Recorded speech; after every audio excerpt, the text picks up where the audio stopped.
அனைவருக்கும் வணக்கம். இப்போ நம்ம பார்க்கறது செப்டம்பர் மாத ராசி பலனில் மேச ராசிக்கு என்னென்னு பார்க்கலாம். அதான் மேச ராசி அதிபதி யார்? செவ்வாய். செவ்வாய் இப்போ எங்கே இருக்காரு? 3ஆம் இடத்துல இருக்கிறாரு. அதான் போன மாதம் ஆகஸ்ட் 3ஆம் தேதியே அவர் செவ்வாய் இங்கே தான் இருக்கிறார். 1.5 மாதம் இருப்பார். அப்போ செப்டம்பர் மாதம் 18ஆம் தேதி வரைக்கும் அவர் 3ஆம் வீட்டில் தான் இருப்பார். அப்போ 3ஆம் வீட்டிலேருந்து எந்த மாதிரி வேலை செய்வார்னு பாருங்கள். உங்களுக்கு சிம்பிளாக புரியும்படியாக சொல்கிறேன்.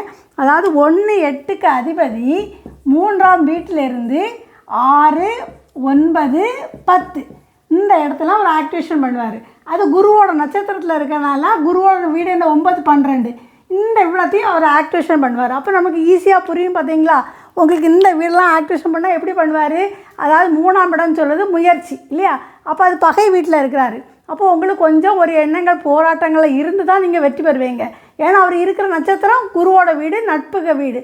அப்போ நட்பு நட்சத்திரத்தில் இருக்கிறதுனால உங்களுக்கு எல்லாமே போராட்டத்துக்கு பிறகு கிடைக்கும், ஒரு தடைக்கு பிறகு கிடைக்கும் அப்படின்னு நீங்கள் எடுத்துக்கணும். ஏன்னா இந்த 3ஆம் வீட்டு அதிபதி உச்சம் பெற்றிருக்கிறாரு. அதனால் எல்லாமே லாஸ்ட்டில் சக்ஸஸ் ஆகும். சரிங்களா? அப்போ இப்போ எப்படிலாம் நடக்கும் பாருங்கள். 3, 6, 9, 12 இதெல்லாம் நடக்கும்போது நம்ம என்னமா இருக்குன்னா, இப்போ வீடு வாங்கணும்னு நீங்கள் நினச்சிங்களா? வெளிநாட்டில் வாங்கக்கூடிய அமைப்பு உங்களுக்கு இருக்குது. இப்போ ஒரு வேலையில் உங்களுக்கு திடீர்னு மாற்றம் இருக்கக்கூடிய வாய்ப்பு இருக்குது. அதே மாதிரி 8 செயல்படுறதுனால வேலையில் திடீர்னு ஒரு அவமானமும் கிடைக்கும். அதாவது புதன்கிறது கம்யூனிகேஷன் பார்த்தீங்களா? நீங்கள் மெசேஜில் ஏதாவது ஒரு தப்பு அது வீண் பழியை காட்டக்கூடிய வாய்ப்பு இருக்குது. அதனால் நீங்கள் மெசேஜ் அனுப்பும்போது ரொம்ப கவனமாக அனுப்புவது நல்லது. சரிங்களா? சரி, அப்புறம் இதே பாருங்கள். சுக்கிரன் 2-7க்கு அதிபதி 7ஆம் வீட்டிலே இருக்கிறாரு. ஆட்சி மூலத்திரிகோண வீட்டில் இருக்கிறாரு. அப்போ மூலத்திரிகோண வீட்டில் இந்த மாதிரி இருந்தால் என்னது?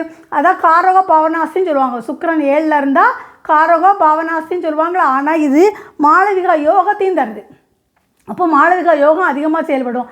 யாருக்கெல்லாம் அது செயல்படும்னு பார்த்தீங்கன்னா, உங்கள் ஜாதகத்தில் இந்த சுக்கிரனை சுப கிரகங்கள் பார்த்தா மாளவிகா யோகம் செயல்படும்.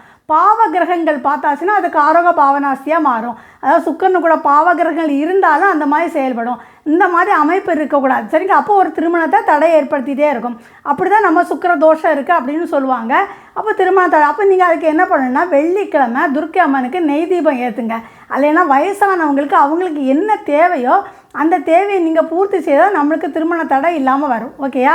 சரி, இப்போது நிறைய பேர் பாருங்கள். இப்போ 3, 6க்கு அதிபதி புதன் உச்சத்தில் இருக்கிறாரு. இந்த மாதம் புறாமல் எல்லாமே அதோட வீட்டிலே இருக்குது. அருமையாக இருக்குது.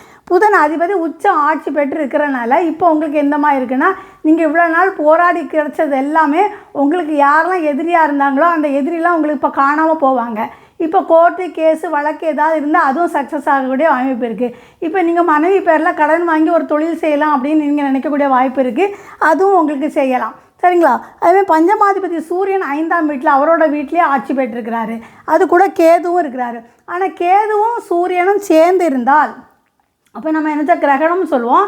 ஆனால் இப்போ அப்படி இல்லை. ஏன்னா கேது மக நட்சத்திரத்தில் இருக்கார், சூரியன் பூர நட்சத்திரத்துக்கு வந்துட்டார். அப்போ கேது மேலே ஏறி போவார் இல்லையா?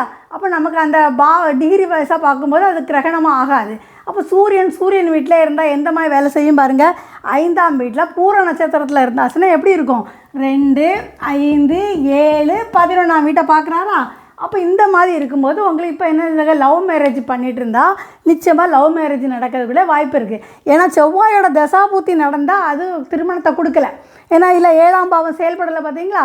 இதில் 2, 5, 7, 11 செயல்படனால உங்களுக்கு இப்போ லவ் மேரேஜ் பண்ணதுக்கு வாய்ப்பு இருக்குது. அதே இது உங்களுக்கு குழந்தை பிறந்தால் 2 குழந்தை பிறக்கக்கூடிய வாய்ப்புகளும் அதிகமாக இருக்குது. அதனால் 2வது குழந்தை பிறக்கக்கூடிய வாய்ப்பு இருக்குது. இப்போ பூர்வீக சொத்தில் நீங்கள் போன மாதம் ஏதாவது கேஸ் ஏதாவது போட்டிருந்தீங்கன்னா இப்போ நமக்கு சாதகமாக இருக்குது.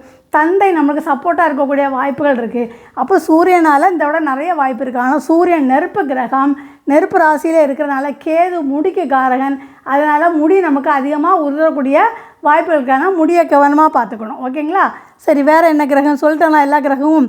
அப்போ சரி, என்னோடய சேனல் உங்களுக்கு பிடிச்சிருந்தா லைக் பண்ணுங்கள், ஷேர் பண்ணுங்கள், கமெண்ட்ஸ் கொடுங்க, சப்ஸ்கிரைப் பண்ணி வச்சுக்கோங்க. பக்கத்தில் இருக்க பெல் பட்டனை கிளிக் பண்ணுங்கள்.